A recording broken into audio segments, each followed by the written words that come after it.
this place on the corner of Division and that could be a good restaurant, Division and Halstead, and you can have a patio deck. You reform it, strengthen the roof, and have a patio deck, and it overlooks a nice area, and it can be a restaurant right there on the river, and you can have people come up to it as part of water taxis. Truly. So boats, you don't understand. You don't have to, and this is what you don't understand. Park your boat at the marina. You're out on Lake Michigan. You want to go for a dinner. Park your boat back in the Belmont Harbor. The water taxi picks you up at Belmont Harbor, and then it takes you to Navy Pier, or it takes you to Navy Pier and then goes through the lock, enters the river, and then takes you down to the Mercantile Exchange and drops you there via water taxi. Why? Because my friend who I worked with at Baja, she was the general manager of that restaurant on the river. You know, the Mercantile Exchange has a very nice restaurant right there on the river. It's on the ground level on the backside. It's inside, but it also has a nice patio that overlooks the river. And the water taxi can take you from your boat that you go out on the lake and do your stuff, and then you park your boat, you hop on a water taxi, and the water taxi can take you to Fulton on the river. Drop you off at Michigan Avenue. The water taxi drops you off at Michigan Avenue. You walk up the stairs and you walk over to the Chicago Cut. It's right there in the river, Chicago Cut. These are things that Chicago can do to make it amazing. Yeah, you can take your boat down, but a lot of times there's not a lot of boat slips on the river. So why not take a water taxi from your boat that you park at, the Chicago Yacht Club, hop on a water taxi, and you can order the water taxi like an Uber or Lyft. And it knows where you are, and it can stop at the different harbors to pick you up. Now, it's not going to be as efficient because there isn't as many water taxis as there are Uber and Lyft on the street. But again, it works, and Uber and Lyft can get into water taxis, or Curb can get into water taxis.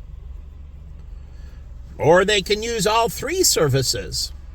And do you know you can go from Uber, take an Uber down to Michigan Avenue, hop on a water taxi, and take the water taxi to Chinatown or somewhere else, just to mix it up. So you get a little scenic along the river. Or take the water taxi to Michigan Avenue, right there, Michigan and Wacker. Go down, and it's a short ride on the water taxi, but take it over to the restaurant, the Mercantile. Or take it over to River City. Get off at River City, and you can go to the AMC right there through the street side. You're going to have a short walk, but downstairs you can enter right on that street by River City and that. You get off the water taxi at River City. There's a walkway. You go up, and then you get into the Roosevelt collection from the water taxi. The Roosevelt collection from the water taxi. So again, it's nice. And Uber and Lyft and Curb can offer drivers the ability to get their boating license so they can operate a water taxi. It's your commercial license for boats, and you can get a commercial license for a boat, and you can drive Uber and Lyft on the street, and you can drive water taxi. You're going to have to go through the training, but it's kind of cool that you can switch off and you can, drive the water taxi. And they need more people for water taxis as they get more popular. As we expand the river walks and everything, the ways, the stops to get on and off the water taxis, it's a wonderful thing. You can take a water taxi and it can drop you off at Oak Street Beach. There should be right there so you can come down to the Magnificent Mile. So they need to put a dock where you can drop off at Oak Street Beach, North Avenue Beach, Fullerton Beach, Montrose Beach. So you can drop off for the water taxi. It's only for the water taxi, but then they can drop you off at different spots. Say you live at Lake Point Tower. You walk up the Navy Pier, or you live in Streeterville, right there, North Pier, Navy Pier area. You take a ditty bike from Target, that area on North Pier, by North Pier, the 21 on Illinois. I get out of the theater, you hop on a ditty bike, you take the ditty bike up to Navy Pier, you park the ditty bike, you walk over and get on the water taxi takes you over to the beach. Say you're going to Montrose Beach, or you're going to the harbor. You want to go on a boat. And all the harbors should rent boats. Oh yes, renting boats. Chartering, they call it in Florida, but you can rent boats. And so, not to go fishing, but to go out into the playpen. You rent the boat for the day to take you and your friends out and go out to the playpen. So again, you can go out and rent a boat. You leave the AMC, you saw the movie, and you want to go out on the lake at night and take a night cruise with some friends. Truly, this is a private charter cruise, and they should, from all the different boat harbors, should also have people that are available for 24-hour-a-day charter. The lake never closes. The harbors don't close. So you can take a boat, you can take a water taxi over to the harbor. You rented a boat, you chartered it, and then you go from there out on a cruise on the lake.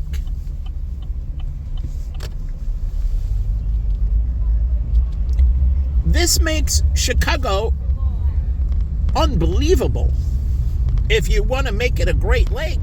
But it works for Seattle, Washington, and other places. But the funny thing is, we got great rivers. The Chicago River, the Illinois River, leads into the Mississippi. And yes, we have barge systems, but we should have leisure, truly, like the Kankakee River. I couldn't believe they go water skiing on the Kankakee River. They were wave running on the Kankakee River. They were jet skiing on the Kankakee River. They were tubing on the Kankakee River.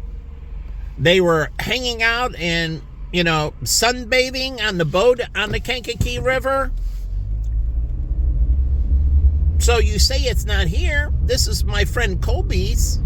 I went up there, and his dad lived on the Kankakee River. He had a boat dock, and all these people are doing it. I couldn't believe it, and I'm like, why isn't that other places? Why is that just in this little area of the Kankakee? And now the Kankakee is a wide river, but still, you're allowed to take a wave runner down the Chicago River. You know that, right? And your boat can tow wave runners. You can tow with your boat 2, 3, 4 wave runners with your boat. Now it makes it a little bit difficult to park the boat, but that's something they can work out with the system. But at least you can tow a single wave runner. You ever seen a big boat tow a dinghy? Or they have a really big boat, they have another boat they have above it or attached to the side of it? Well, you can have a wave runner or a jet ski. That's even smaller. You have a boat and you have 2 jet skis. And so you can park the boat and jet ski down the Chicago River. You should be able to tube down the Chicago River now. They say it's safe to swim. Well, tubing, they kayak. And you can have a boat and you can take your boat with the kayak to different locations. Like you can go down the Chicago River to the Illinois, park your boat, and go kayaking down the Illinois River. So you just hook up a trailer and you can pull the kayaks. So they have to work that out. But these are things that can be wonderful. Like I always used to go with Tom Wills. I go over in the wintertime to go ice fishing.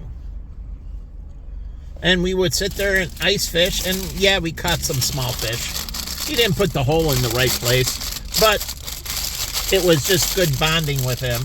I liked Tom and talking to him. So he came from the petroleum industry. He worked for oil companies and intellectual properties. But there is so much that can be done. And this is all over the state. This is not exclusive to Chicago. So you can take your boat down, park it here in Chicago, and then take water taxis to move around. So you can get on and off and you don't have to constantly repark the boat. You park the boat like at Museum Park, and then you hop on water taxi to Navy Pier, and then you take it down to Montrose Beach or whatever. Truly. So you hop around via the water taxis, and then you go back to your boat at Museum Park, the harbor there, and you take your boat home. So people can come on from the Mississippi, St. Louis, they can boat down from St. Louis right here. But as I told you, we have to have the city of police, Cook County, and the state of Illinois to have river patrols. And they have to randomly stop for well-being checks. And they can breathalyze the driver of the boat. Oh yeah, they can breathalyze the driver of the boat. And if you're caught, it's public intoxication for the passengers. That prevents drowning, and the safety checks or well-being checks, they can check and make sure you have to wear your life preserver. Now, if you're laying on the deck sunbathing, that's different, but you can say you have to be, well, basically a life preserver needs to be near you somehow. So, but again, you can get transparent life preservers. Do you know that? Oh, yeah. Now you can get transparent life preservers that might be good for sunbathing. You have to test it out, but it allows the UV to come through correctly, and you can use it for sunbathing. Transparent life preservers if you want to do sunbathing with them on. So there's ways to work them out. But again, there's so much more you can do.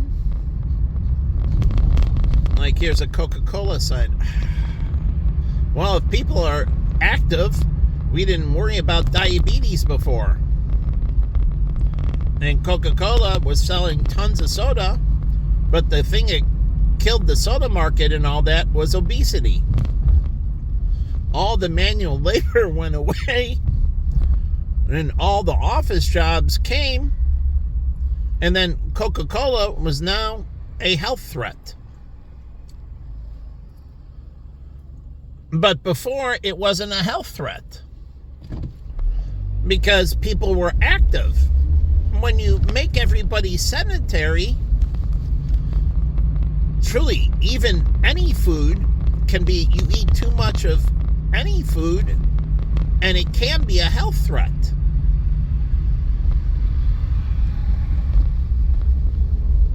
So even all those good foods can build up in toxicity. Do you know that? Yeah, if you're not active, remember, your lymphatic system doesn't have a pump. Your pump is your muscles. Do you know that? And when your muscles deplete, your lymphatic system doesn't work as well. And this is why older people die. Not only get brain problems like Alzheimer's because their brain shrinks in that, which closes down the lymphatic system in the brain. So keeping your brain active and healthy and engaged keeps the lymphatic system working properly in your brain. And you need exercise to keep the proper flow in that, but your brain is a muscle. It's an organ. And it expands and contracts. Yes, with neurological signals in that. And when you're not doing anything, it atrophies. So you need to think. And this keeps the lymphatic system open in the brain, but also in your skull. All your bones in your skull has a lymphatic system. And so you're engaging these structural systems, your bone and your muscles, tendons, ligaments, cartilage, and all that, and you're causing stimulation, but you have to go easy on it. Like I'm a little bit sore, and because I'm so out of shape, I need to take a couple days off, and I need to stretch, so just go and stretch and get the massage chair, but don't do any exercises because I'm sore, and sore is not good. When you're beginning, you don't want to be sore. That means you overdid it. Just to let you know, in the beginning, being sore is not good. If it's very minor, that's fine, but you still need to take a little bit off, rehab. If you're sore, the body needs more time. So again, you have to understand that. So soreness tells you, even when you're healthy and you do that intense workout, like we used to do leg workouts, me and Mark, till we almost pass out and puke. I mean, we would hit them that hard, and we didn't have food on the stomach, but we would hit the leg workout so hard, so intense, that you almost passed out or threw up. But the thing is, it was even hard to walk afterwards. And the thing is, we took days off. We didn't go back in the next day and hit it again. That's telling you how far you broke down the tissue. Remember, when you work out and you're active, you're breaking down the body. You recoup when you sleep. But it might take a couple days or so to recoup. So the soreness tells you how. But do you ever have a personal trainer ask you how you feel? Or is this sore? And do this stretch or that stretch and say, is this sore or that sore? Okay, we're not going to work on that area today. Or we're going to take some time off and we'll do some light cardio.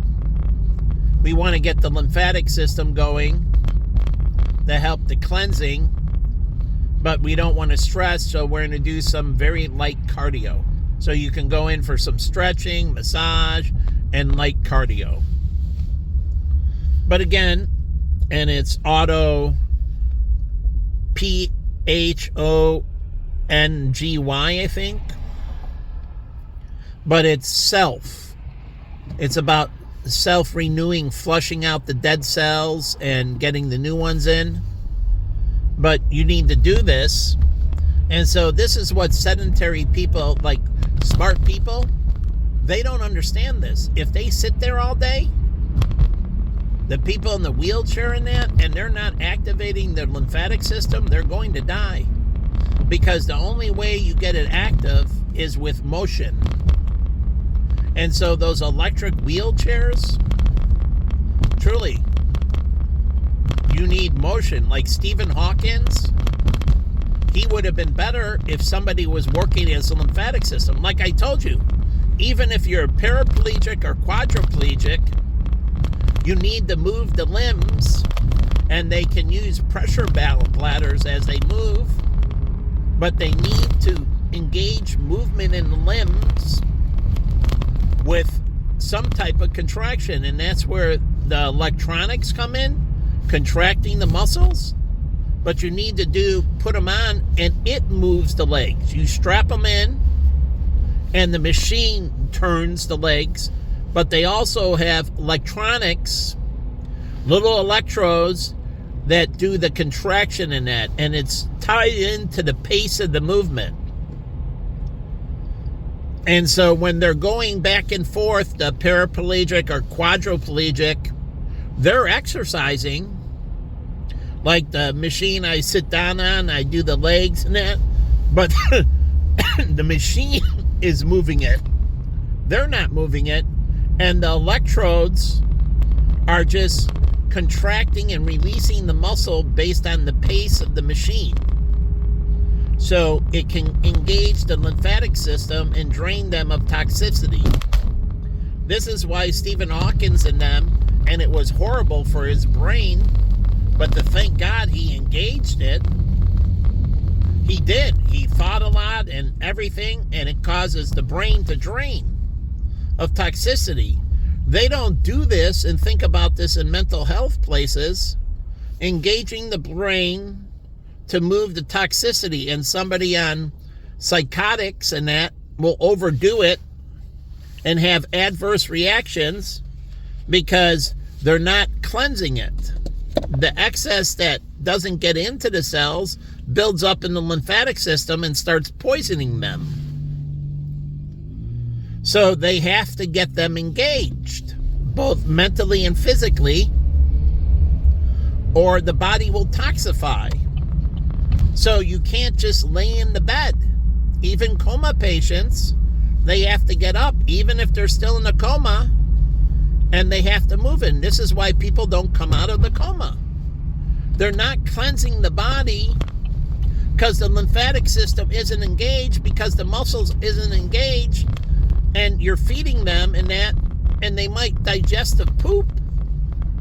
But the lymphatic system is building up all kinds of toxicity. And this is why people don't come out of cancer, comas. And this is why people with head trauma don't recover correctly, because they become very stagnant. So this is why God says, if you don't work, you don't eat. But you think the Bible is so wrong. God knows exactly what is good for you. So look at the longest people have ever lived. They worked until they died, basically. The people who have ever lived the longest. Jack LaLanne, he lived almost 100. And if he did things just a little bit better, he would have lived way into the hundreds. But Joe Weider, all these people, they work until they drop. And in turn, they lived incredibly longer than everybody else. And this is what the federal government doesn't understand, and what Fidelity and Charles Schwab, and these are independent researches, and you can pull up the articles. I did a lot of them. I used to hand them out to my clients, and I told them, you have to stay engaged. You got to stay active. You got to stay active in the mind and in the body. And so you have to stay engaged. And I need a girl to stay engaged physically. And I used to sing Clarence Carter, like when I was at Charlie's and that. It's from Baja. But when I was at Charlie's and I lost Michelle in that, my girlfriend, and I was dating before Michelle, Glory Weiser, this girl. I dated Glory, and I went from Glory to Michelle. But when I lost Michelle, I used to play her Clarence Carter. I Need That Loving Feeling. It's the song called Stroking It to the right, stroking it to the left, and so on. Just stroke it. And I used to play that song, and that was a song we did a choreography at Baja, but it's all about having sex. But I'm talking loving sex with somebody that you're intimate with, and I'm talking only heterosexual sex.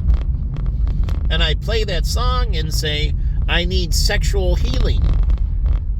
And some reason you think sex doesn't go about it, but then all these pharmaceutical companies are doing it wrong. Couples are the majority of older people, and they're not taking into account, and they could be over-prescribing them. Based on their sexual activity determines their hormonal balance, and so they're doing studies on individual, but not a couple. God wants me a committed heterosexual couple. He wants me in a family. He wants me with kid. He wants me with a job. And as he sits back and watches what you do with me, but he wants to watch man himself so he can lay down the right things. Again, constantly evaluating. That's why he's omnipotent and omnipresent and everything. But you want to move things away from what is normal. And the pharmaceutical companies and doctors get in trouble because they got to ask you, how many times do you get intimate? And what type of intimacy? Because I need to know how much blood goes into the genitalias. Because if you're not getting enough stimulation in the genitalias, that means as a male or female, you're producing less testosterone. So you're not doing intercourse, you're not doing, other forms of, sex down there, then you're not getting enough blood flow down there. And that can cause serious issues. So again, the doctor has to ask these questions. Are you making out? Are you cuddling? I want to know what type of hormonal production are you? Are you having difficulties in the marriage? Or are you having difficulties at work? And the worst thing is to have difficulties at work and difficulties in a relationship, which I had the double whammy. My relationship being with somebody I absolutely love and adore, and we're not together, but we live together. And then I'm having all the issues at work, working for my brother. It was unbelievable nightmare. I'm getting socked and I have nowhere to run. She's killing me. He's killing me. Meaning he's my employer. He's killing me. She's my love. She's killing me. And then I got everybody else who piled on. And a doctor has to know this. You know who did a good job? My therapist. Now, my psychiatrist was a black guy. He was a nice guy, but he put me on lithium. My psychologist, he was a white guy, and he got me off of the drugs. Best thing ever. But the thing is, I don't know. Was there Malcolm Gladwell? He talks about it in Blink. Maybe there's an inherent bias.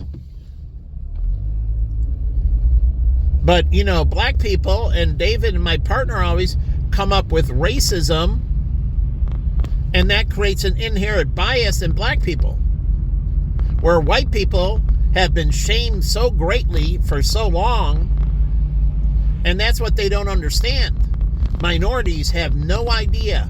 White people have been so shamed with the American Indian, and you pick up any textbook in American history, and what do you see? White people did this to the American Indians. White people did this to black people. White people did that.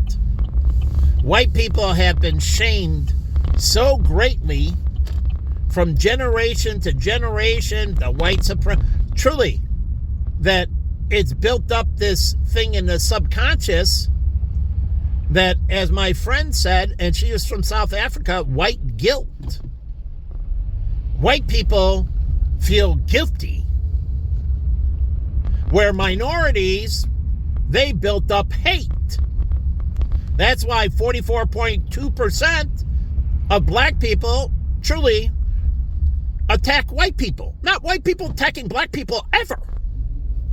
Black people attacking white people. But you don't know what's going on, and then you attack me, and you put white people, you put me in front of all these black people, and then you try to stage it. You're going to die for it.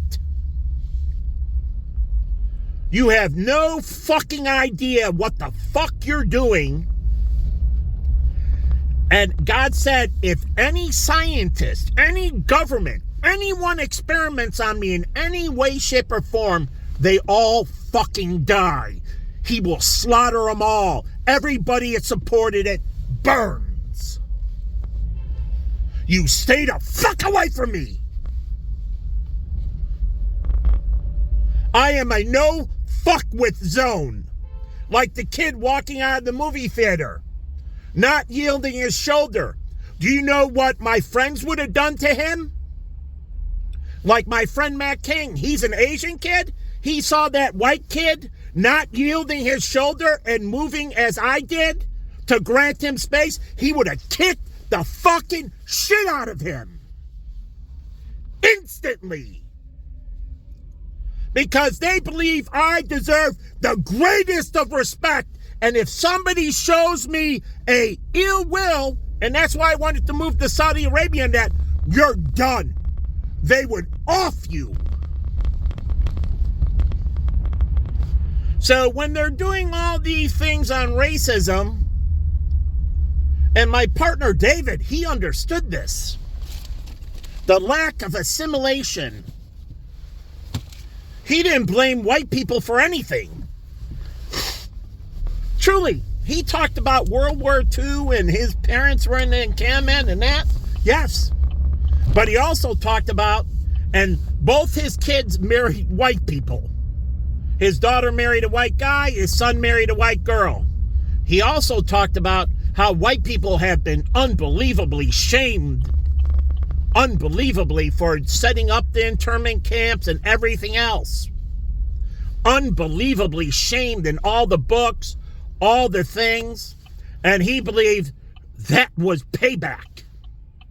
And that he doesn't have problems with white people.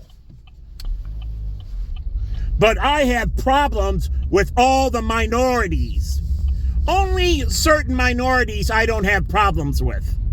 Because they understand. Black Lives Matter should be considered a racist organization, and any member in it should be put in jail immediately. So should Nation of Islam. They should be wiped out.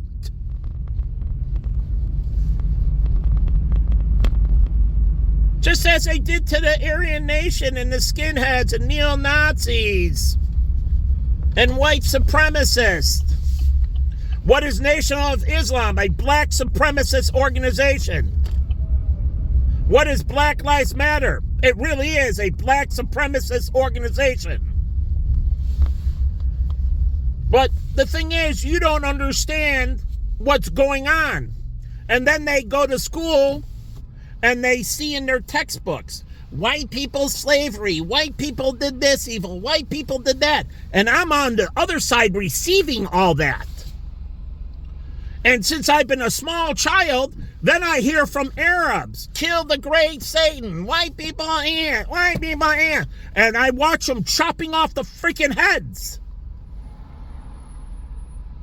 So it really, really does. We put all the oil infrastructure, the gas infrastructure. We built out all the logistics. We built everything in the Middle East, pulling them out of poverty. Saudi Arabia wouldn't have a penny if it wasn't for white people. But same thing in China and all over the world. Go through it. Michael Nedved, I'm sorry. The other radio show. Michael Nedved is great. Michael Savage. He would tell you, and he used to talk about some of it on your show, who contributed what to the world and who didn't. And we have a serious problem in this world.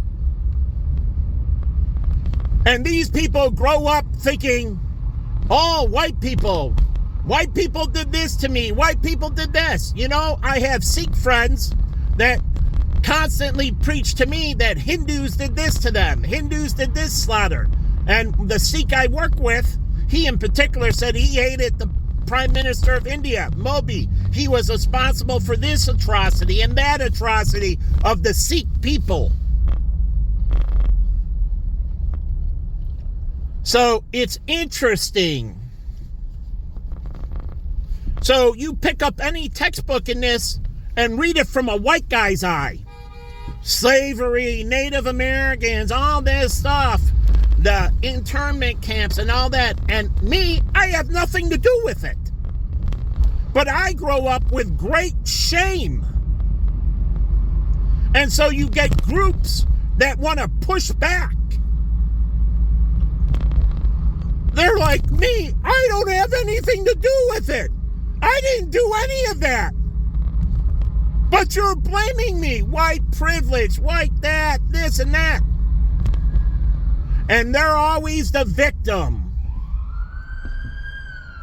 So it's like the Chicago police.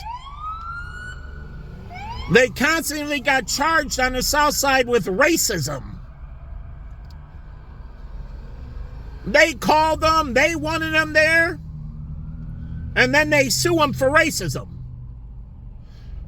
Open the eyes of my heart, God. Let me truly see how it is. Let me truly see it. And God said, if you silence a word of me, you die. You're scum, you're filth, you're disgrace. You don't know shit. And you open your mouth to me. That is great shame to God. And he's going to end you. Open your mouth to me and die. You have no right to show me anything but absolute, total respect. Anything less. I don't care if you're the freaking Supreme Court of the United States. I enter the room and you get down on your knees.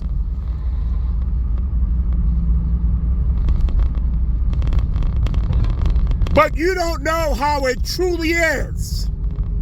And we bring in people into this country, and we used to talk about this, and I have lots of minority friends that talked about reverse racism, that white people are getting a very bad rap. And I'm not saying all white people are good.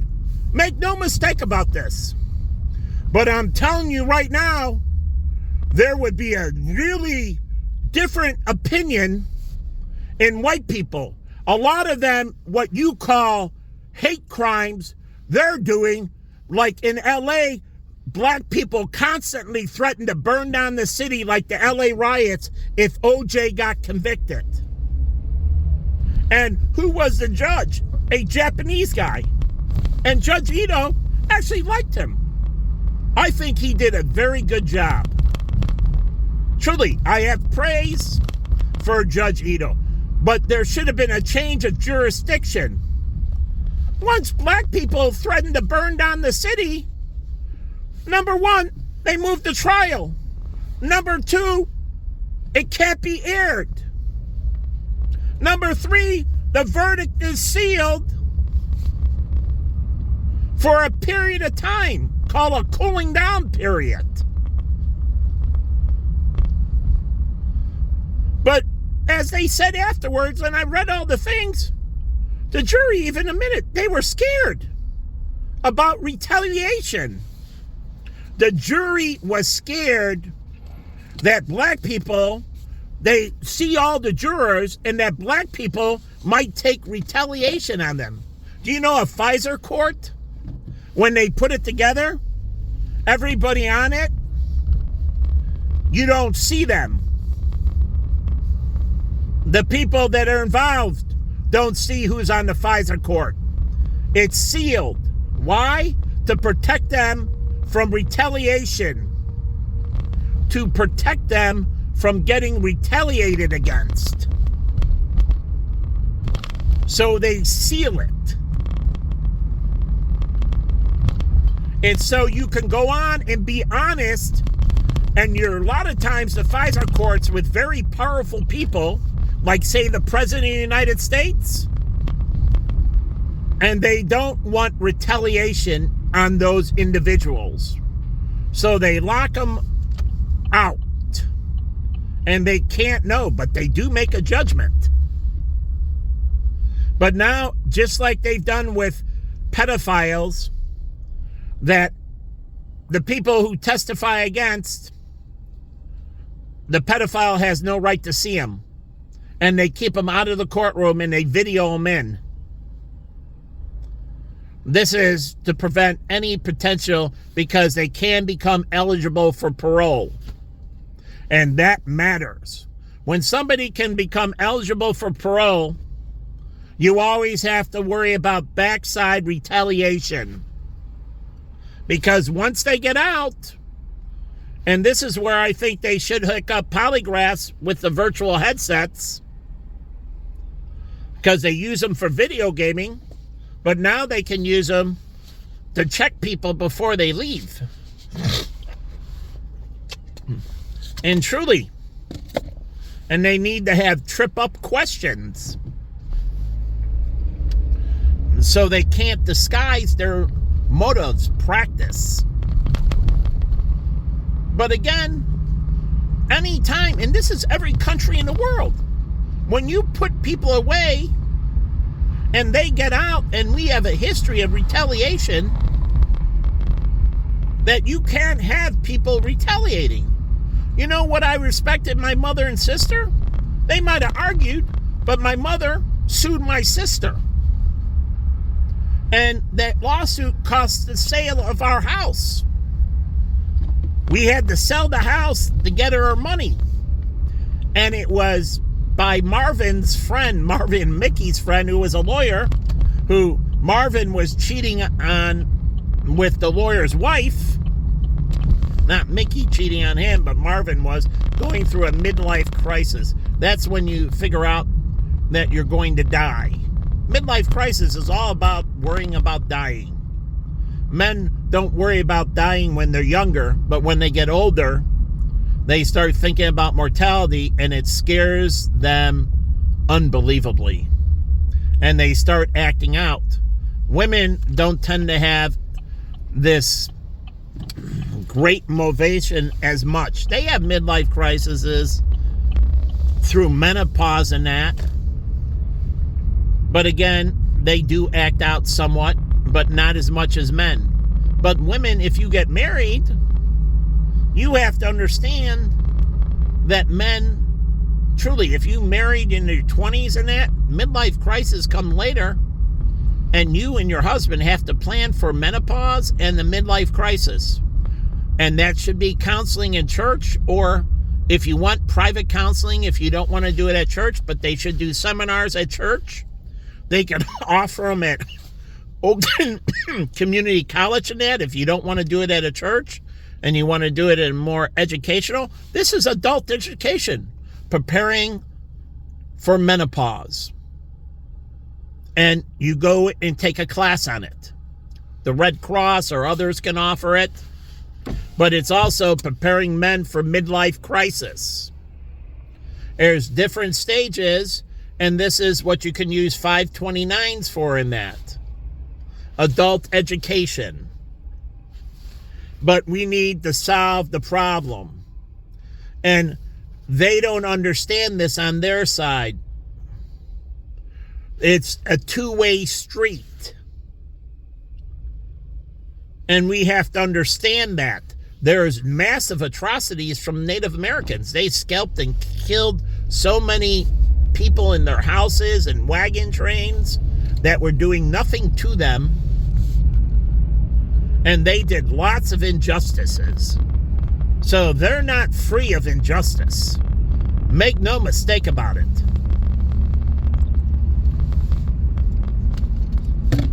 But it seems to be all one-sided. And the minorities seem to escape their debt.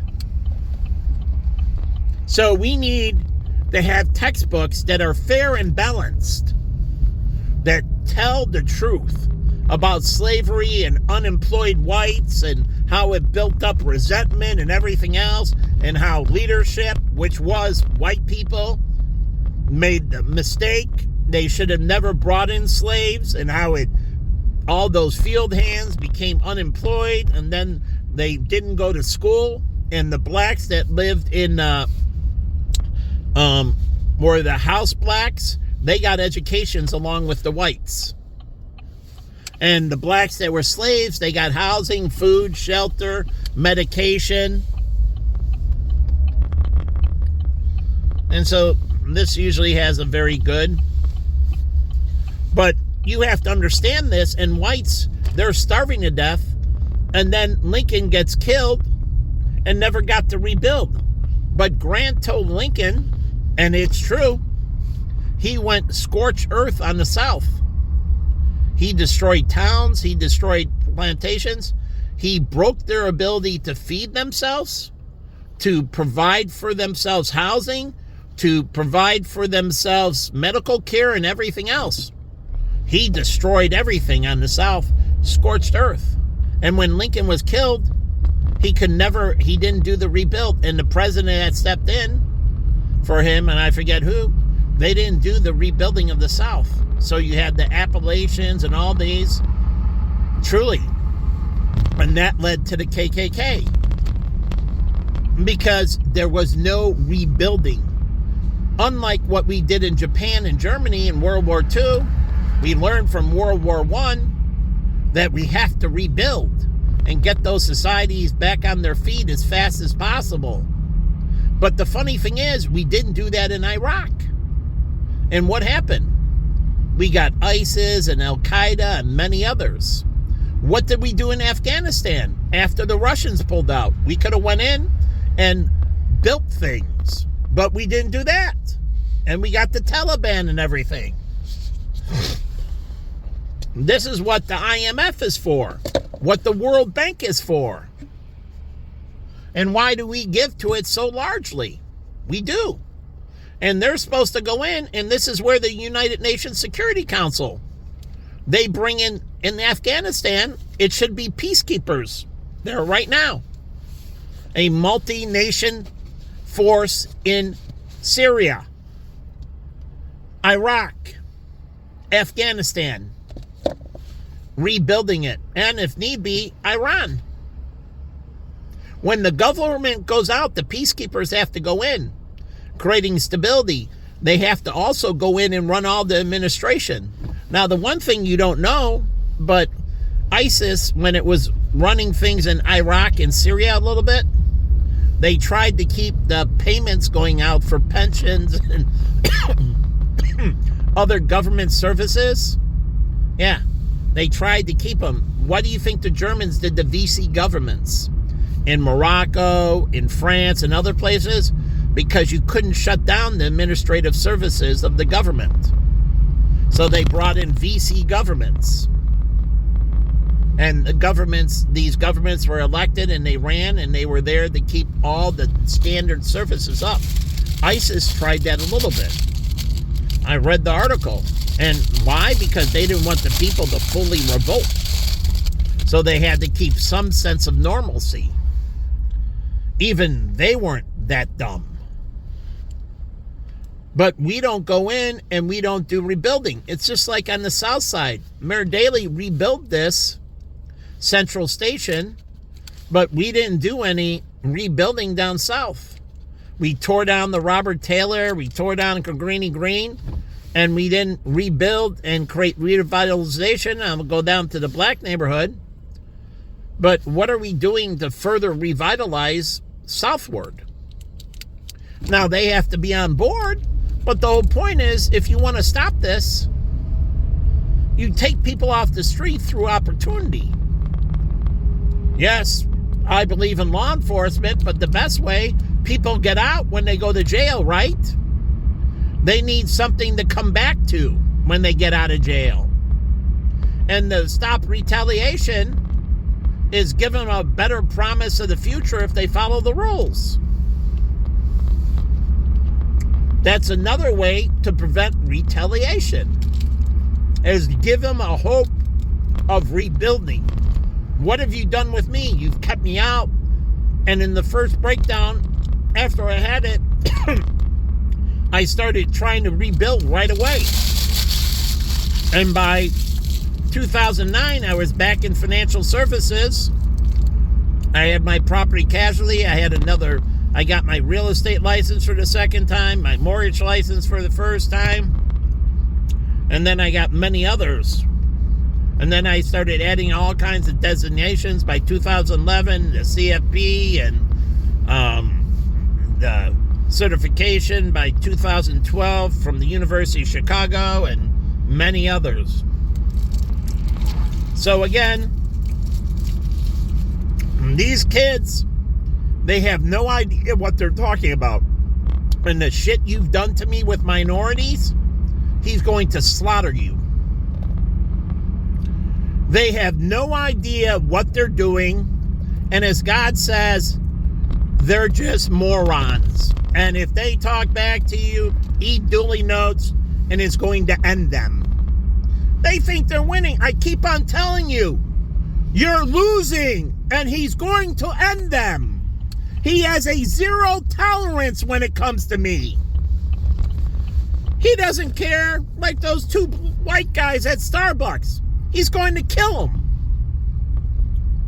He's going to slaughter them. They're ignorant fools.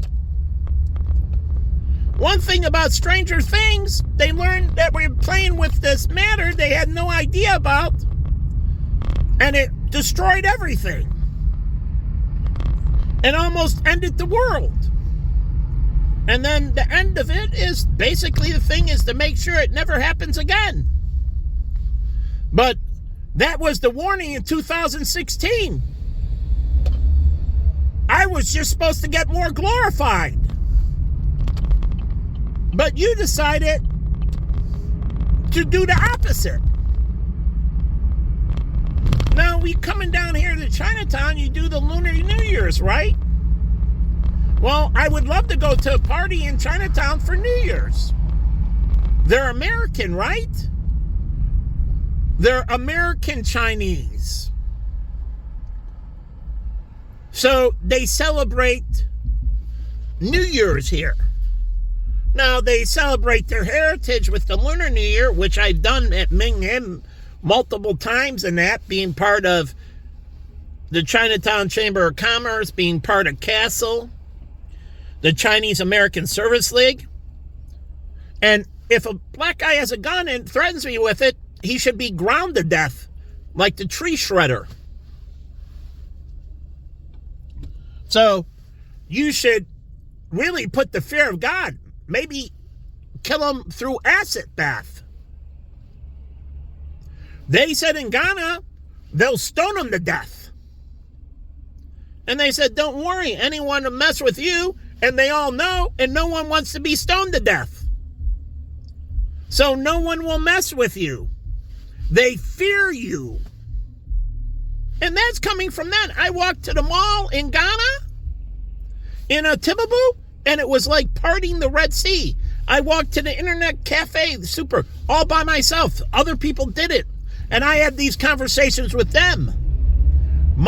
Tom did it and other people. These are private conversations from them to me.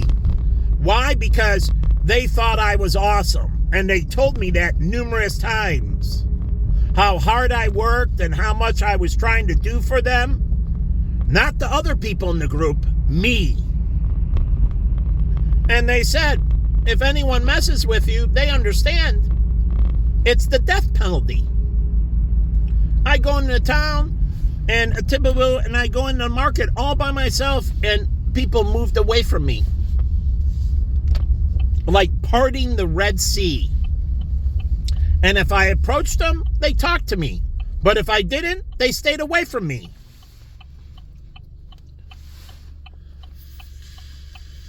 And it was nice. They showed me great respect. I can't say enough about the Ghanaians positively.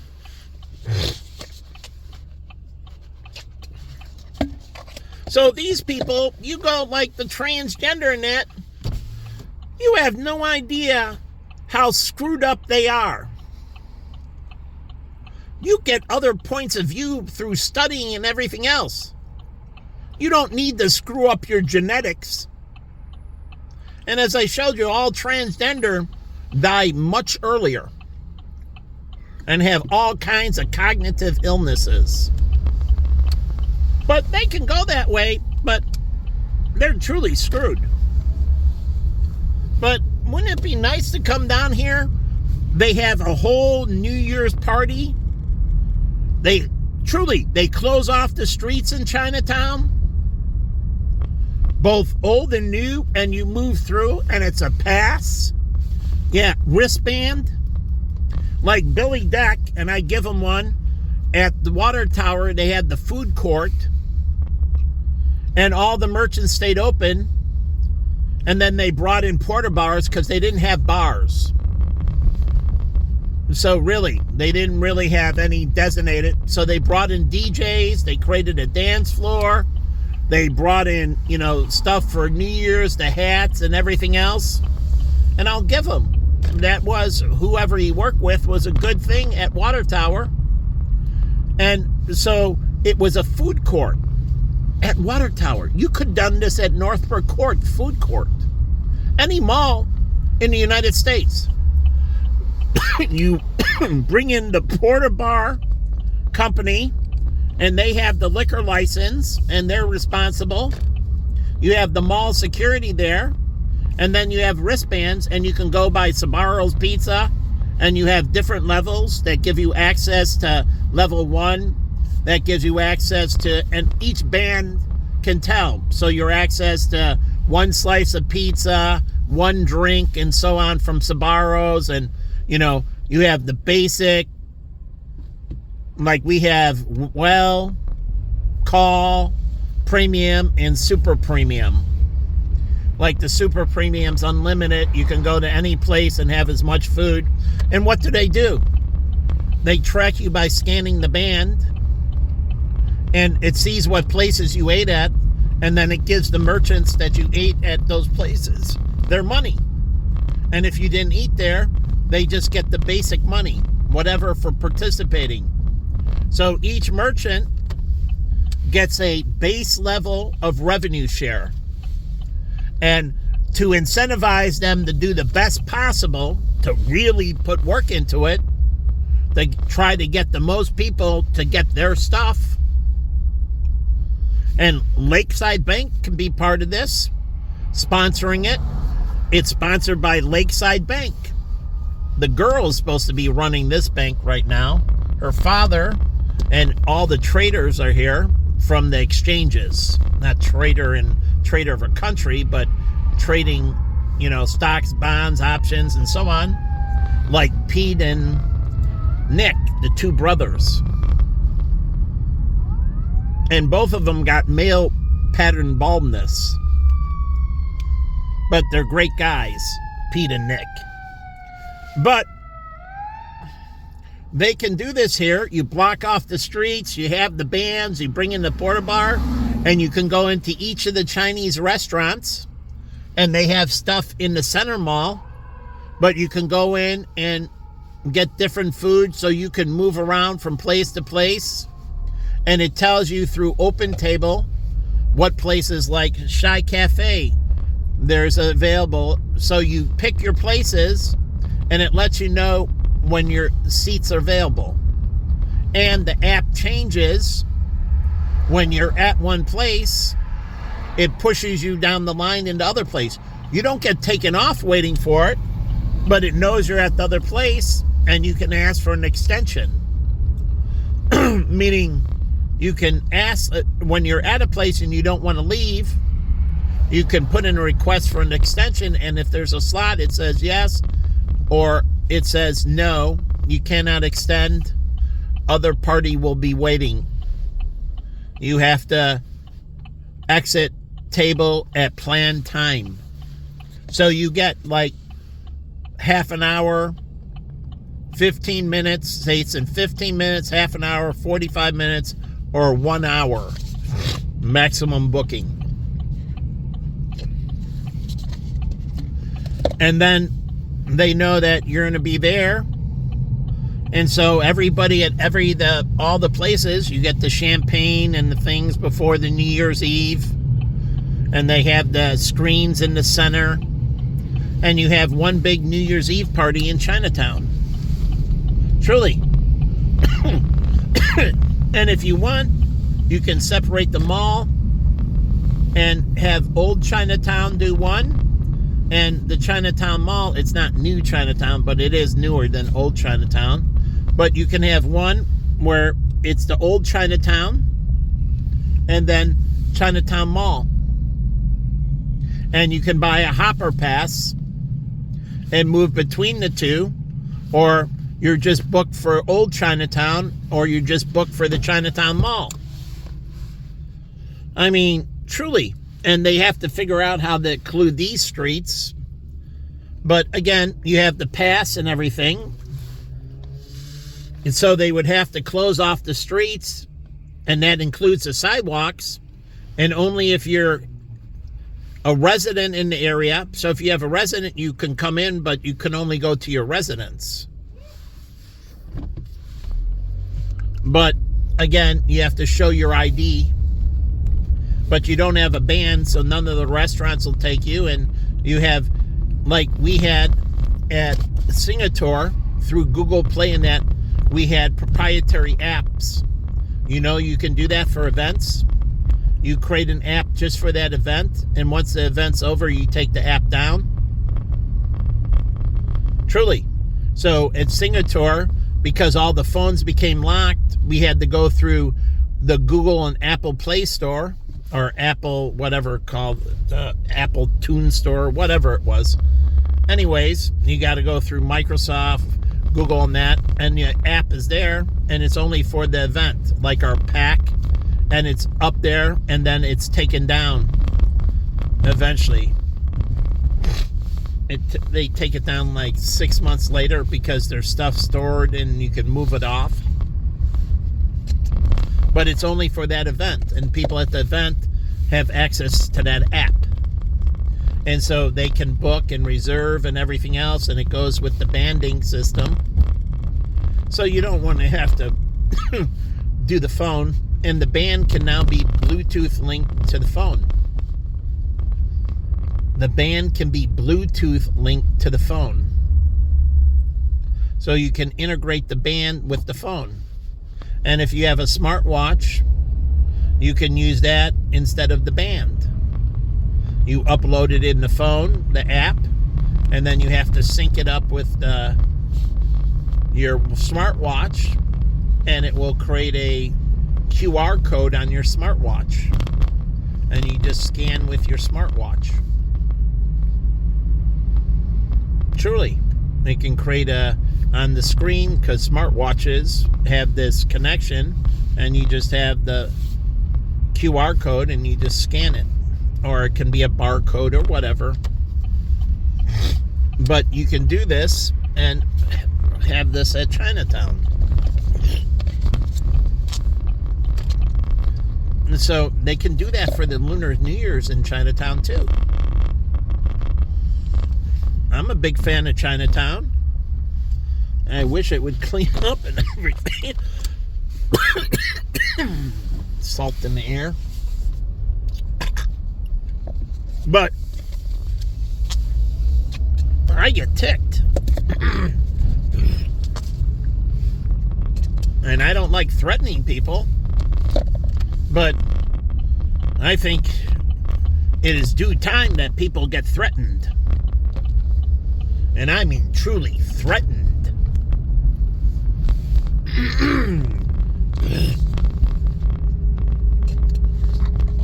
Because it's ridiculous.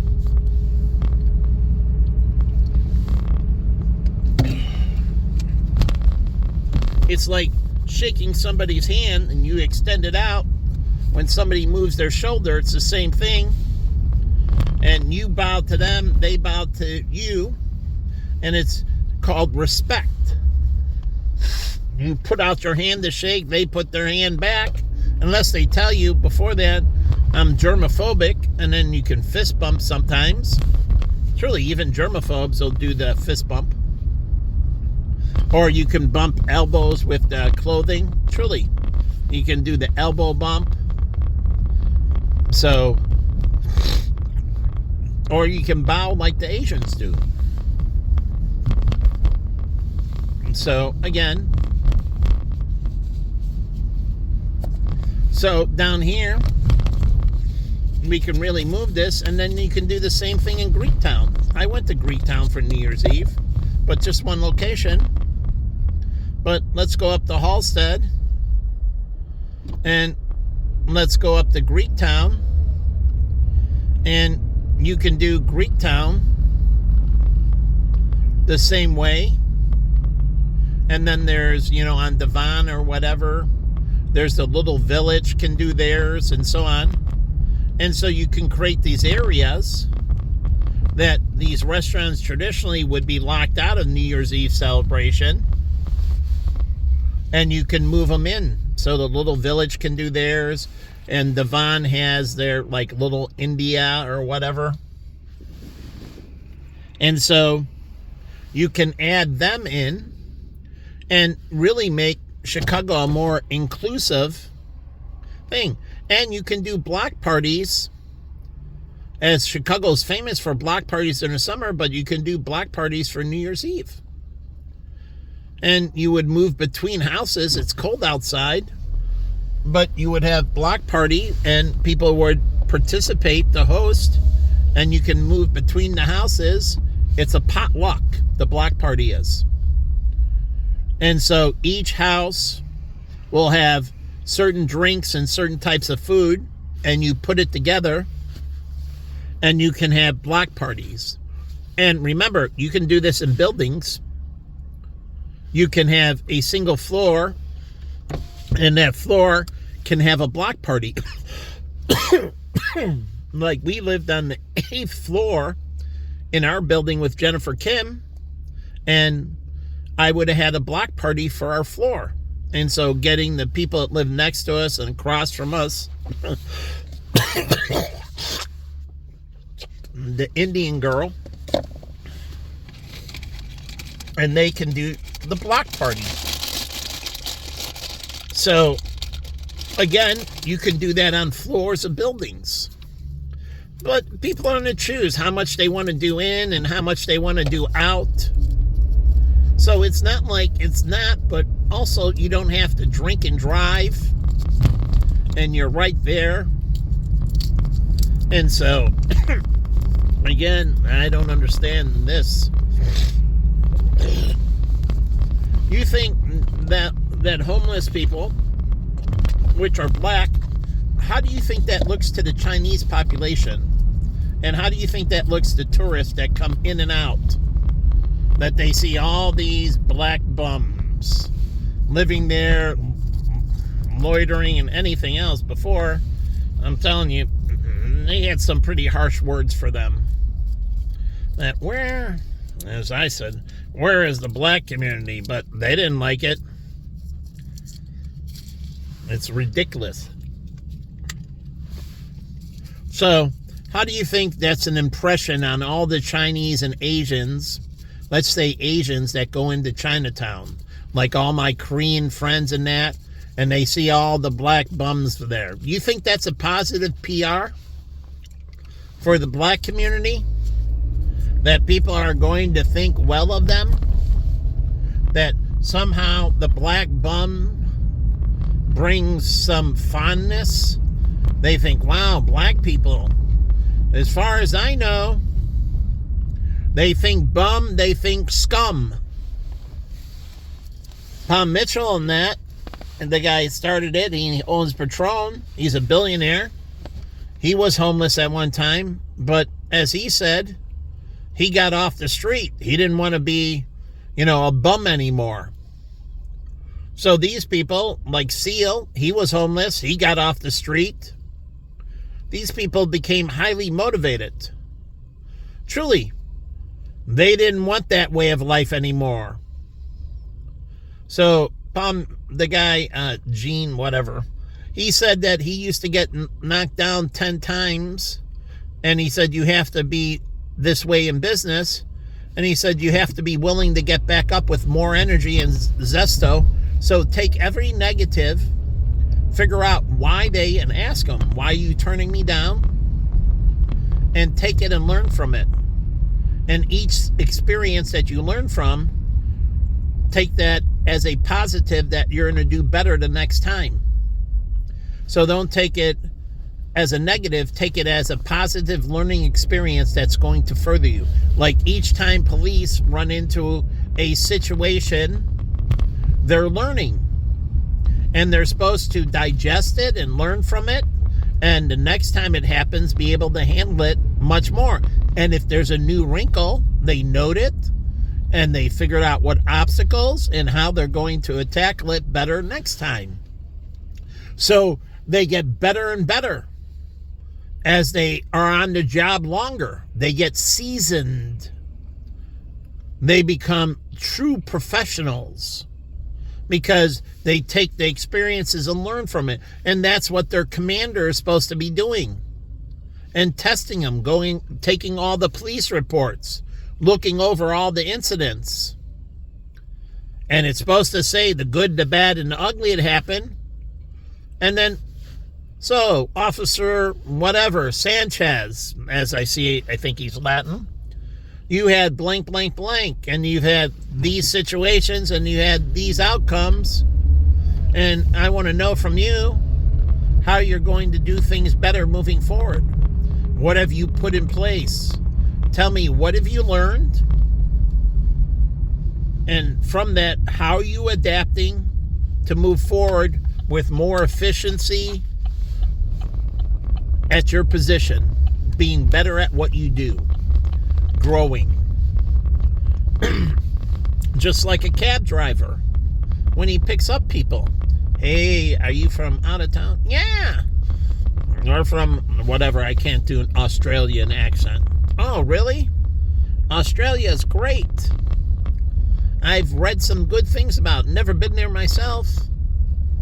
But, I like the, Sydney Opera and so on. You have some very interesting things. Oh, really? Yeah. Anything you recommend I check out if I ever go to Australia? Yeah, check out the crocodile, whatever. But you're supposed to be learning what type of passengers you pick up. Do they want to talk? Do they not want to talk? This is what I did with my clients at the bar. I knew who liked to talk. Like little Tita. She was a girl who was a regular from Joey's. And when I worked at Joey Bono's. And I had all these Neiman Marcus and Saks Fifth Avenue people as my regulars. And I learned who talked more and other. And I would introduce the Saks Fifth Avenue people to the Neiman Marcus people. They didn't know each other. And they were there eating. I would introduce them. They just made friends. They didn't really talk retail. But also they could have joined the Greater Michigan Avenue Association, which they didn't know about. But they could, as an individual, could have joined it. Even if their store wasn't, say Neiman Marcus wasn't part of it, they could join as an individual representative from Neiman Marcus or Saks Fifth Avenue. But it's a great way to network. I used to be in with all the hotel people in the city of Chicago. I was part of an association of sales managers and salespeople from the hotels. So all the hotels down here, the sales manager and salespeople, I got to know a bunch of them, talking about their different programs and that. But it was good. They meet the other people that's selling, because sometimes you got to syndicate. Like, we're really booked this weekend, and sometimes you're not a Marriott, right? You're the Drake Hotel, and you're booked, and you have a big party coming in. You can accommodate, but you can get a referral fee. Truly. Now, the Ritz-Carlton, they can refer to the Marriott Courtyard, but sometimes they need to refer out. So, depending on how many hotels, some have more, some have less, but there's a lot of small independent hotels, Hampton Inns and so on, that people want something more right around it. And you're like, well, the Hampton, is booked, but you can go right over to the Hyatt. The Hyatt Regency at McCormick Place. Or you can go to the Marriott, and they refer that person over. The Hyatt takes the booking and then forwards it to the Marriott, and they have to know about rates in that, because there can be differences in rates, but you're trying to find a comparable and see if it works. But if not, if so, you get the referral fee. So, again, they can refer each other. All these hotels, when they get these big events, don't lose the party. Because if they're having hundreds of people, but you don't have the room for them because things are booked up, because Lollapalooza's in town and they want to do a wedding, and your hotel is booked up because of Lollapalooza, or Phoenician nights going on, and the hotels are really booked and they want to do an anniversary party. Well, you have the room for them, but sometimes you don't have the banquet hall. You're like, yeah, we have hotel rooms, but our banquets are taken. So, but we can find you another one at another hotel, or an independent banquet right around here that's not too far from the hotel. There's restaurants that have banquets, like Gino Giorgetti's on the second floor. They host banquets. And they're like, oh yeah, for your party of 20, 25 people, we can accommodate you for the hotel, but we can, if you would like, Gino Giorgetti's, a famous steakhouse on the second floor, they're open that night, and they can cater your event over there. So sometimes the hotel doesn't have the event space. Sometimes they don't have the room, and they need to refer out. And even if they get it and don't have either, they can refer over to another hotel and get a referral fee. That was the point of the Small Business Advocacy Association. The ability for them to refer between each other, and then working out the proper referral fee or the proper reciprocity. But there's networking groups and other things that do things as well. But I'm saying, this is, I should be going home to my wife, Jennifer Kim, and, going to have mad, passionate sex before we go to bed. And then after mad, passionate sex, a short little walk around the neighborhood, and then to bed. But all that was taken away from me. I think about all the sexual encounters that I would have had for the 20 years that we've been separated. All that interaction, that physical interaction, that wonderful interaction that I would have had, and it was wonderful, that I never got. So, again, and Columbia University down here, and all the schools down here, it's just, there's lots going on. But again, I don't want to get mad, but truly, I like staying positive. But it seems like people can't stop hurting me. And that's a very big sickness inside of them. It's the demon inside of them. Just like in Stranger Things, they had that demonic powder inside of them. Well, it seems you're not exercising your demons and you're hurting me unjustly. And then you think you know what you're doing. And I don't care if you're, you study racial demographics. There's no textbook that just told you what I did. But they're hacks. So I bow down to God.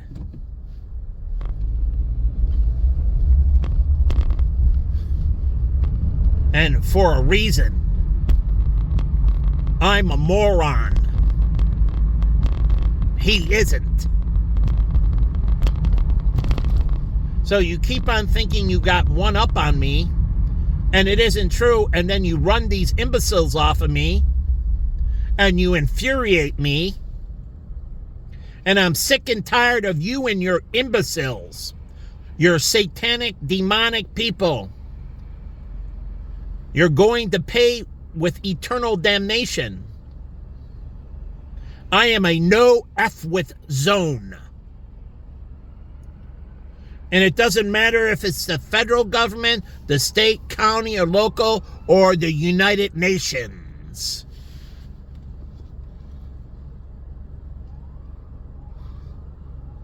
So he doesn't care who you are. You come at me for any reason, you're going to burn, and everybody around you will burn with you. Just like they do in North Korea. What happens when one person does? They do the 3 generations. They have the ability to throw your whole family into the internment camp for the next 3 generations. You have your births. Yeah, you get pregnant there. You stay in the camp. That generation dies.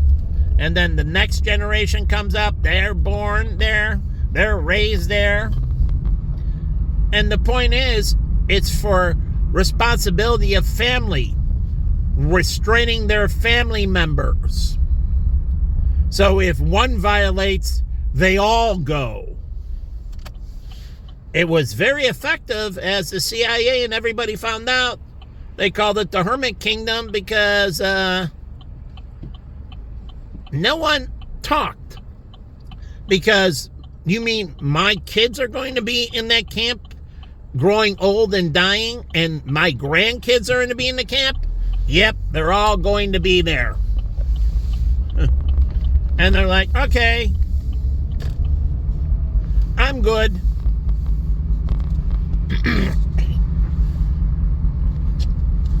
And they didn't have the detection systems we do. So that type of thing is even greater power here because of the advanced detection systems. So it can be highly effective, unbelievably effective. Because what are you going to do? You're going to take down your own, just like they did in Stranger Things, the 2 sisters offing the brother, Henry. Rather off Henry than kill the world. And so they brought Henry down. Save the world. Like they said in Hero. Save the cheerleader, save the world. Stop harming Mike and save the world. Harm Mike and end the world. It's pretty clear, right? It's simple, straightforward, clean, straight to the point. So I'm going down Michigan Avenue and I pass Greektown, but whatever. We're at 4 a.m. You know, the one thing you see in New York you don't see here is unbelievable amount of taxi cabs and Uber and Lyft. Because most people that live in the city in New York And all my New Yorker friends that lived here in Chicago, they didn't drive. Their car was used to go out of the city. All the parking lots in New York, they're not used for locals. People have black car service into that, private service. They're not. The parking garages are all used for out-of-towners. People from New Jersey and that come in for work. Truly, the people in Manhattan and all that, they don't drive. They take Uber, Lyft, they walk a lot. I walked 20,000 plus steps in New York with all my New Yorker. And when I went there with Jen, the same thing. 20,000 plus steps a day. Walk all over the place. But they don't drive. So when they got here to Chicago, the same thing. They have a car, they just leave it parked. They use Uber, Lyft, taxis and that. They walk, use the subway, use the buses. Because they grew up in New York. And the people that lived in those areas, they didn't drive. Only when they were going out. Like if they're going out to the Hamptons or some other place, they'll take the car. Something that's a long distance. Like when I lived in Chicago, I only drove when I went out to the suburbs, to my sister's house. But when I wasn't going to my sister's house, like when I lived at Jen's, I used to take the bus. I leave the car at Jen's. A few times, if I was really tight, I would park and the valets would take care of me at Joey Bono's. But,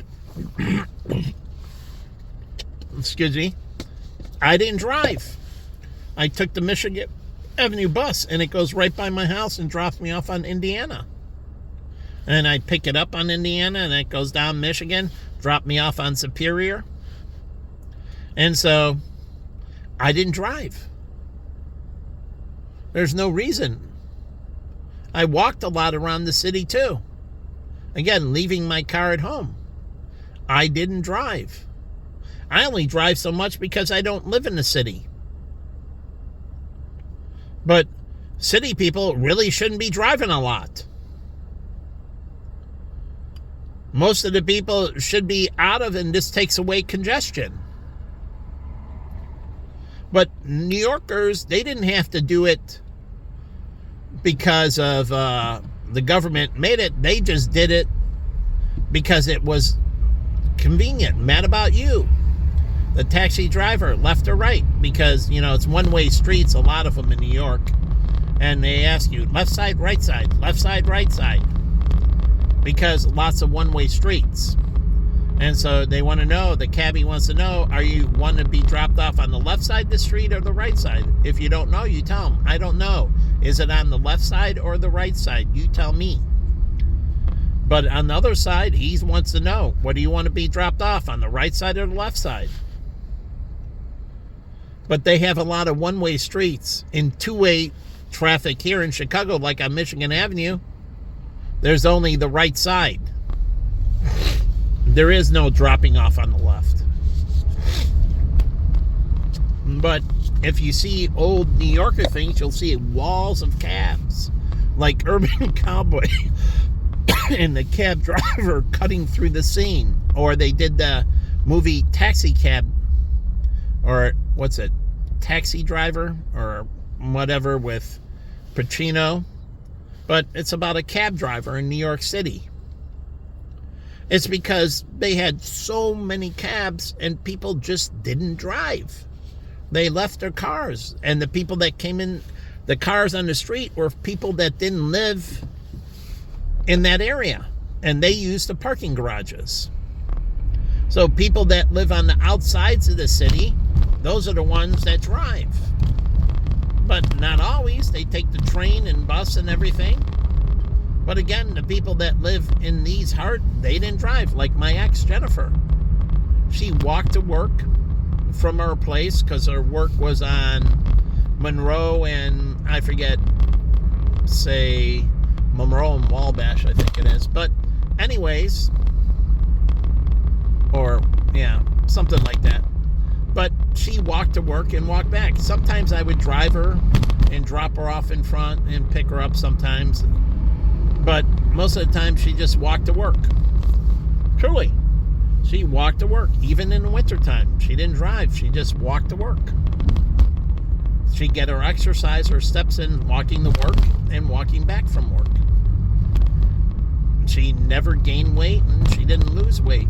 She stayed at 130 pounds. We just repositioned it. She didn't need to gain any, and she didn't need to lose any. She just needed to reconfigure it. So we did it. As we build up certain areas and fat was coming off, we, increased the calorie count and repositioned. Her chubby cheeks went away. Her body realigned.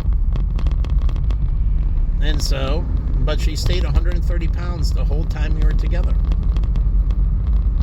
She was in a very tight range. Those are very healthy people. Losing weight and gaining weight is not good. Like here, city of Chicago. These people walking across the street. So you're freezing. You didn't properly prepare. That's on you.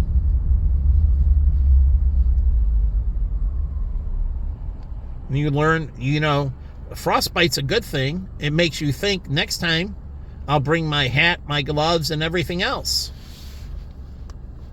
You don't get to break the law because you're cold. You're supposed to be punished for your stupidity. That way you think, yeah, I get some gloves like I did. First snowfall coming, I didn't have any more winter boots. I bought winter boots. They were cheap, 20-something bucks. Now it needed an insert because, it wasn't that, but I have good inserts. I saved and I put an insert in. So they work really well. Made in China. My boots are made in China.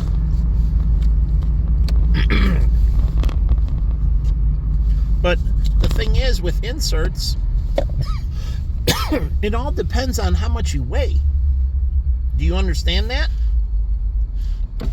So they don't do that with shoes.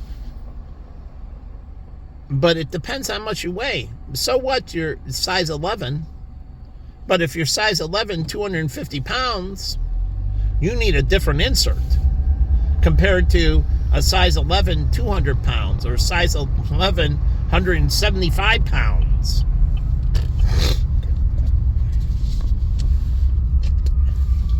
But they don't think about that with shoes. But they give you a shoe and it fits your foot, but the insert's improper because you're too big. But if you're lighter, then the insert's fine. But when you're heavier like me, the insert doesn't work. I have to put in added insert. So again, these are issues they don't think about when they're shoes. Nike doesn't think about them. Just like when I went to the running store. They're like, this shoe fits your feet. That's great. But at the time, I'm like 270 pounds.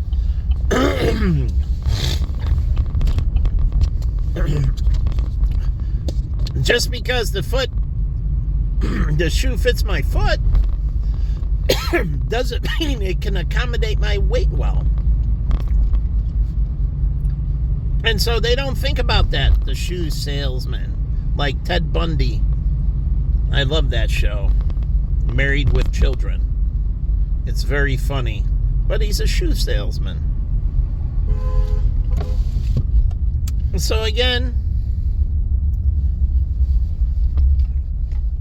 it's 4 a.m. I gotta go home. But the whole point is, they don't think of these things. And then you blame me.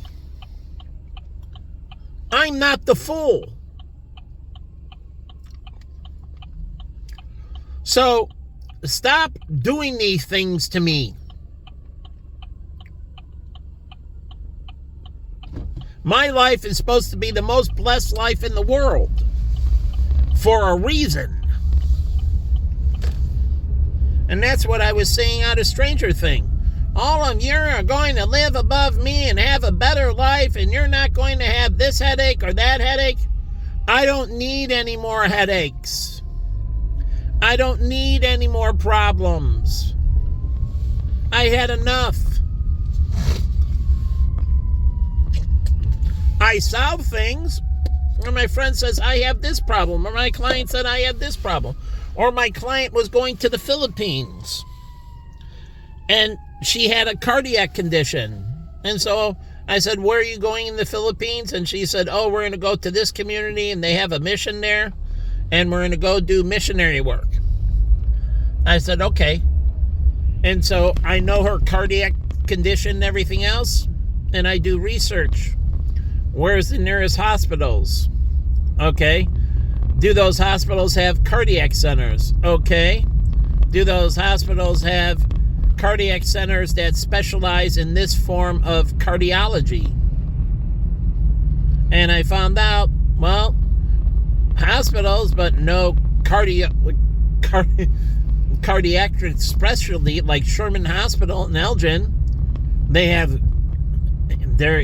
cardiac specialty up there. They're very good with heart conditions. Sherman Hospital. I found out from my one friend who works there, who used to work at Children's, who was being a physician assistant. And another thing, I had problems with him. He had problems, Trevor, with physician assistants. He was going at Northwestern. They didn't like him moonlighting. Well, he needs to earn extra money, and that gives him experiences. So there should be work-study for medical school. Truly, work-study. And these people can work and volunteer, get paid for these volunteer situations, where the university pays them through work-study through the federal government. And they volunteer at Children's, but the work-study program pays them. Children's doesn't pay them. The work-study program pays them. They get their volunteers, and they get their experience, and they get paid. So, again, things need to be done more properly. So, yeah, if you see, say. Yep, if you see something, say something. They started that after 9/11 at the airports. If you see anyone leaving a bag, please notify immediately. So, like the bombers in Boston, they left a bag and they walked away.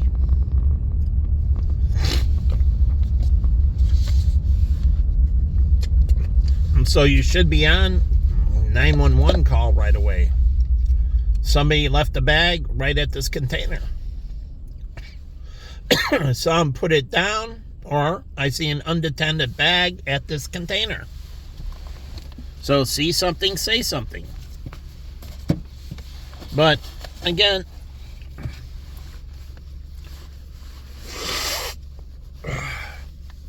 I don't like getting mad.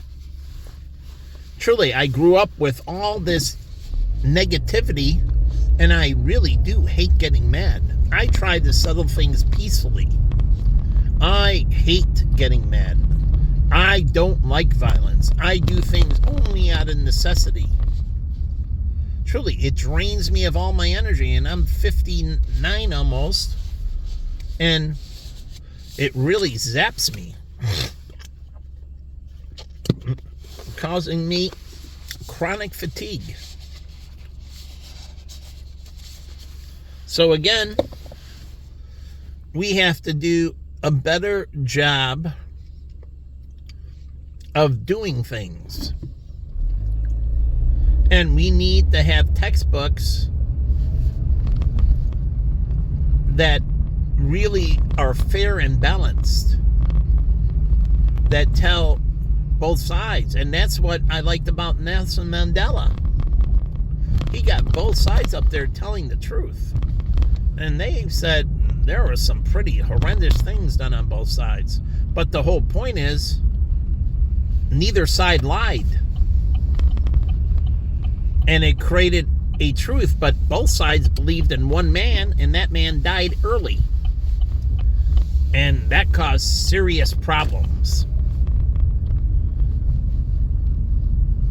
Because they didn't check out his heart and anything else, and him stepping down, and problems happened after that between blacks and whites. But he understood reconciliation, and both sides really, I watched those, and the nasty things they did to each other, they disclosed them all. But the whole point is, it was trust. It wouldn't have worked because the other side would say you're lying. You've done this, you've done that. And I'm like, no, we haven't. We didn't do any of that. Like I run into all the time the last 10 years. Lawyers like it, but there were no lawyers allowed in. And people were given amnesty. Lawyers were not allowed. That whole reconciliation thing, people are given clemency, I should say. Or amnesty, or clemency and amnesty. But no lawyers were allowed. They didn't want them coaching them. Don't say this, don't say that. Truly, they didn't allow any legal representation. The truth and nothing but the truth, so help you God. You cannot bring a lawyer in. And so the point is, it was unfeathered. And they weren't going to be penalized for telling the truth. And so everybody, they wanted them to bury the hatchet. Get all the ugliness out, find out how to repair the situations, and put it behind them. Which was incredibly smart. That ended apartheid. But the point was the belief in him being around, and, you know, and whites had a lot to lose because truly they were the minority. And once they did that, then blacks had the majority of votes. They run the cities, they run everything. And they believed in him, and he died early.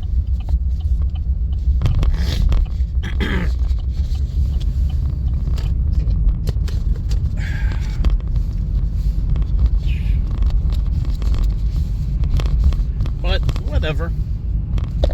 The point is, they didn't want anyone getting coached. There were no lawyers allowed. Everything was drafted prior to. You agreed to it. The lawyers did all the legalese and everything else before it started. But they weren't in the room. There was no coaching. There was no prepping the witness. It was raw and unedited. So you don't understand. There was no hiding behind the lawyers. It was the truth and nothing but the truth and the whole truth. And so that's why they did it without the lawyers. Because I object. You can't ask them that question. And then they do all the coaching going into it. They wanted everybody to be unscripted.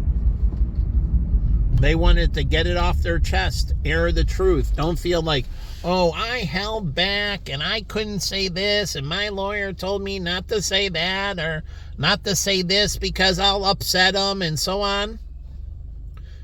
And the whole point is that was supposed to be me here in the United States without censure. Say what I want, when I want, however I want. Unrestricted. And no one can take retaliation. Because it's for the betterment of all. But I don't think there's any Nelson Mandelas here that really know how to get people to bury the hatchets. And lawyering up doesn't do it. The lawyers just are there to set up the paperwork and the agreements, and then it's unscripted. and they're free to say what they want. Truly, telling where the bodies are buried and everything else.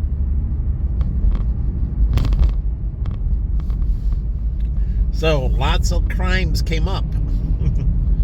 Lots of horrendous crimes. But again,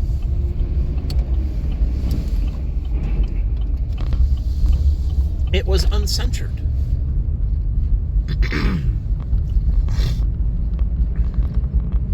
So people can get it behind them. Didn't have to be afraid of retaliation. But it was agreement on both sides.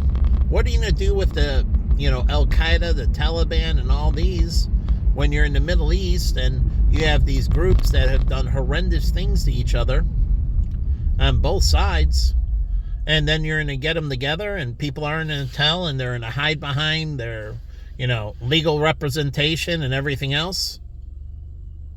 It's not that I'm not for lawyers. I'm for lawyers used in the right way. And sometimes, and after that, they get business, truly all kinds of property stuff and that, and then they have to take care of these estates, and now they know what happened to people and so on. But that's what has to happen in the Middle East with Hamas and, what's the other groups? But anyways, needs to be a come to God moment.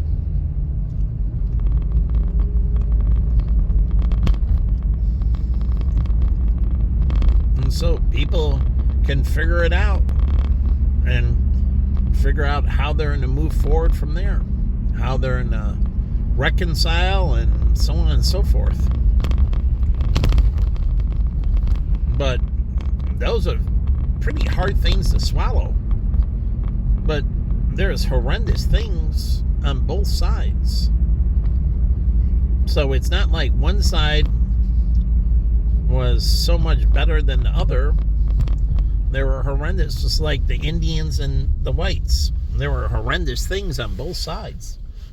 You can say, but then again, you don't get all the raids that the Indians did on individual houses, which you see in individual movies. They went to farms and they just kill people.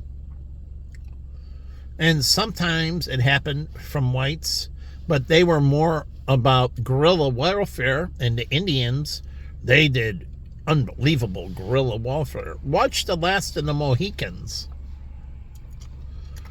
But again, it's guerrilla warfare. And so the whites did more, traditional military battles, where they would engage larger groups of Indians. But the Indians did more guerrilla warfare, hitting the stagecoach, the pilgrims, and everything else. So there's a balancing that has never really been talked about. And so I don't know who's the greater offender. And it looks like right now whites are the greater offender. We did move them to reservations and everything else, and then we did change it because we put them on reservations and we found out that land was worth more at that time than the other land, and so we moved them from one area to another area, and then we gave them a lot of fire water, which kept them drunk. Oh yeah, we pacifized them by making them alcoholics. So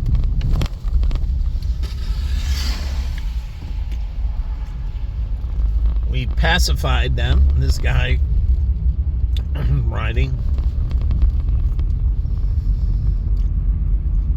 So we pacified them by making them alcoholics. Just like in Vietnam, lots of weed smoking pacified. What does weed do? Marijuana causes fatigue. And so it pacified. So I'll go up by Wrigleyville. But so you don't understand, it's true. By the North Vietnamese pumped in lots and lots of drugs into the South and getting them hooked on drugs. And they made a lot of money from the drugs trade. The North Vietnamese were big behind the drug trade. Google it. So you see it in Platoon, but all those drugs, they came in basically through the North Vietnamese into the South. How do you think North Vietnam, they weren't like South Vietnam. South Vietnam had a lot of different industries, and they were trading with the United States. North Vietnam were doing with the Russians, but they weren't doing a lot of trading.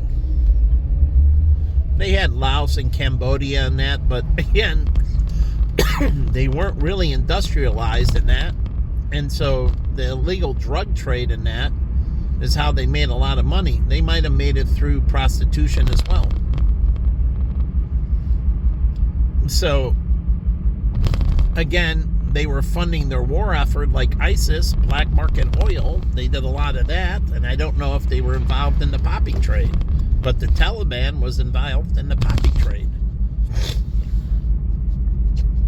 Heroin comes out of Afghanistan, and they funded their endeavors through those illegal narcotics.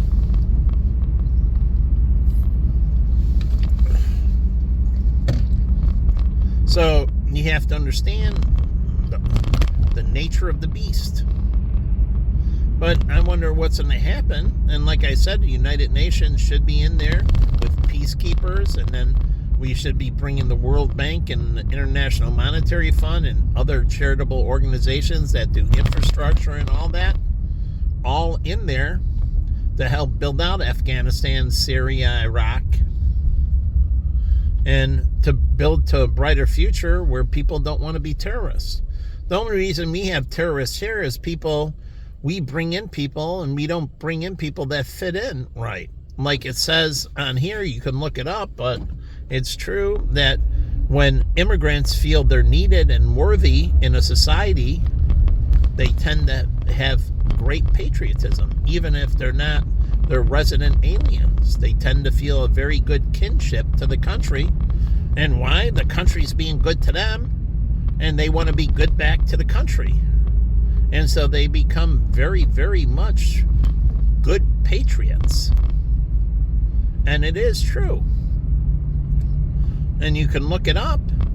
And that's what I said back then about fitting people in and making sure you're bringing the right people in so they had good opportunities. I told you they did that wrong in France. And all the Muslims, they got too many immigrating in, and they didn't have good opportunity, and then they started hating the government. And they were living in, lesser means and everything else. And it caused a serious issue. France initially was built on assimilation, but they didn't check people who wanted to assimilate. And believe me, I studied the beginning of the Muslim migration into France. And initially, it was awesome. France, I was so proud of them and what they were doing. They had all these programs set up in that. But the thing is, they didn't bring in people that wanted to assimilate. So it started off well and positive, and they got all this extra labor in initially. But it went very south fairly quickly because they were bringing people in and they didn't want to assimilate. They wanted to work under Sharia law and do certain things, food and everything else in a certain way. And the French set it up for them to assimilate. And they got very disgruntled. They want to do it their way, not the French way. And so it broke down, just like we bring them to this country. They want to do it their way. And truly, that's why you get the terrorists and everything else. And so you bring in these people, and they don't want to assimilate. And they want to do it their way. It's one way if you're going to open up a culinary restaurant and you want to do Pakistani food. I like to eat Pakistani food. But the thing is, they have to meet health standards. So they have to do the food processing in a certain way. And they have to accommodate for the recipes and that. So they have to do things like in a certain way that meets sanitary code. So they're going to have to bend a little bit. And if they're not willing to bend and assimilate, then you can't have them. Because what's going to happen is your regulators are going to come down on them constantly, and they're going to be constantly irritated by your regulators, and then they might go out of business, and now they feel that the country, the people here in Chicago, Cook County, state, the federal government has done them wrong. And by the way, this Felix restaurant, there was an Asian female bartender here that I was good friends with. I don't know if it was called Felix. It wasn't Felix before, I think. But she used to bartend here, and I used to go in and see her every so often. I had a big crush on her. And then there was another Asian bartender at Shuba's, and I had a big crush, and I used to see her. This is during after Jen, so 2006, through between 2006 and the beginning of 2016. Right? I should have stopped. Okay. But again, so I had these different Asian female bartenders. Like in New York City, I go back every year to this ramen place a couple years in a row. And I took my friend Mike Kang, and Michael Ellison used to go to the same thing, knew the girl, and she was moving to Chicago. And I had a big crush on her, but she said she had a boyfriend, and I don't know if she moved to Chicago or not, but she said she was coming to Chicago. She's such a cutie. But I used to have all these Asian girls that I used to go see. And like at the sushi restaurant, there was an Asian bartender at the one sushi place she was from Japan. And I used to go into this sushi place and sit at the bar to see her. So I had a bunch of Asian females, I've never told this before, all over the city, that I would go into the different places to sit at their bar to talk to them. Now, Teddy is a white girl who I used to go into Uncle Julio's to see all the time. But I used to have all these, girls, and there are a bunch of white girls as well. So I go to my certain Starbucks and everything else. And here, you can have, like the Chevelle, you can have a big party right here for New Year's at Wrigley Field. Truly. On the field, you can put up tents. And you can do this at Sox Park and Soldier Field if you want. You can put up tents, the big tent covering the field, and make it a big indoor event, and you can have multiple tents and you can attach them. And so you can have a New Year's Eve party, truly, and open it up. You put a flooring down over the field like they do over the ice at the United Center, but here, and this could be a huge New Year's Eve center. Truly. And you have all the stuff, and so they can intertwine the outside. Like this is where we used to go a lot, Sheffield's, right here, Murphy's Bleachers. But right here, Sheffield.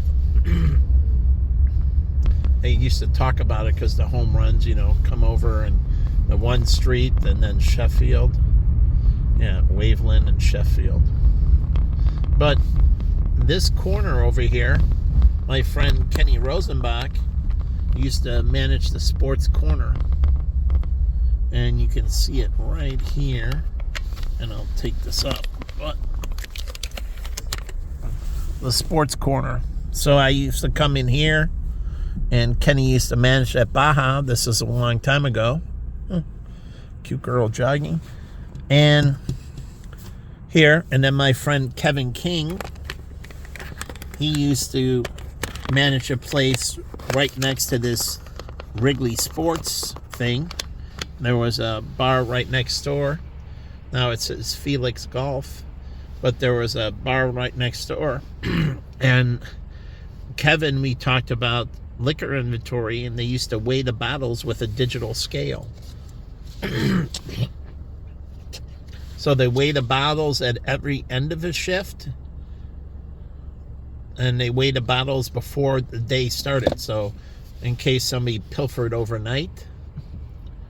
So they weigh the bottles at the beginning of the night, then they weigh the bottles at the end of the night, and then each bottle, the weight goes in the computer, the beginning and ending weight, and you get the difference. And then they calculate how many shots that would be, you know, how much per ounce or whatever. And then they cross-reference that to the drinks that were rung up in the computer. Like, say, they have all these drinks in the computer, and like pina colada, and you're using Malibu rum, the coconut rum, not Bacardi rum, but coconut rum, Malibu rum. And you have a beginning weight and the ending weight, and it takes the, you know, it has the recipes for each of the drinks, and then it goes into how much of the bottle was used. Now, they also do a posi pour system to make it accurate, but you can also do pour testing.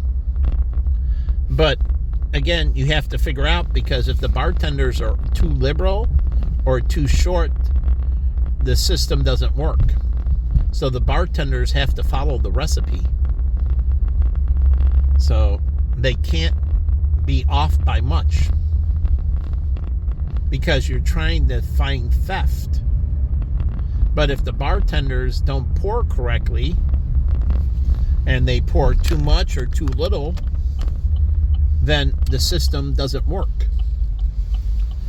So some people, like in Scottsdale, they went to a gun system to make it highly accurate. But again, you can just pour test the bartenders, and they have to know the recipe and follow the recipe to a T. So they got to make the drinks correctly.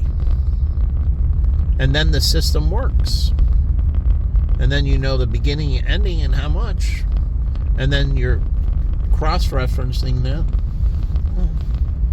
You're cross-referencing that with sales. And so another way, if you want to double proof it, you weigh the drinks, but then you get into ice.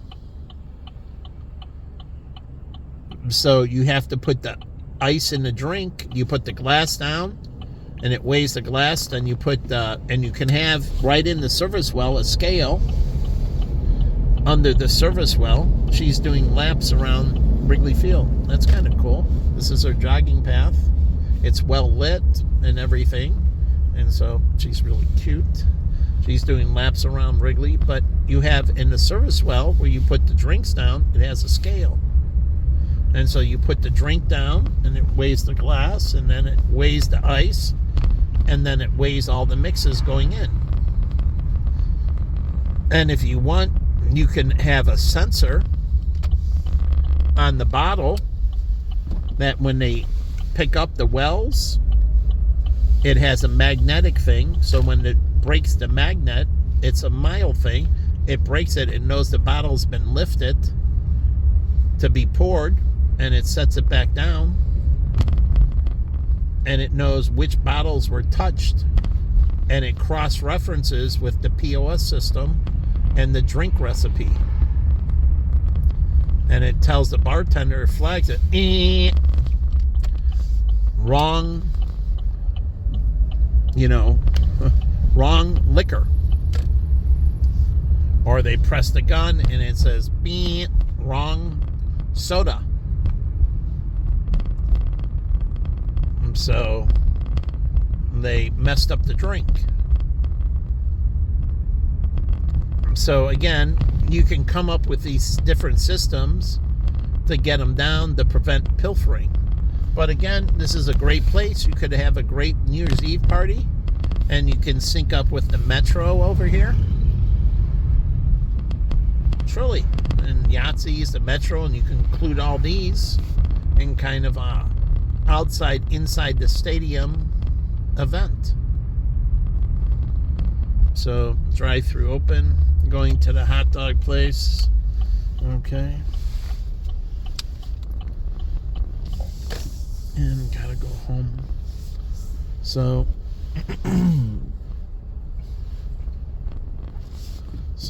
I'm gonna go turn this off, and that's the end for today.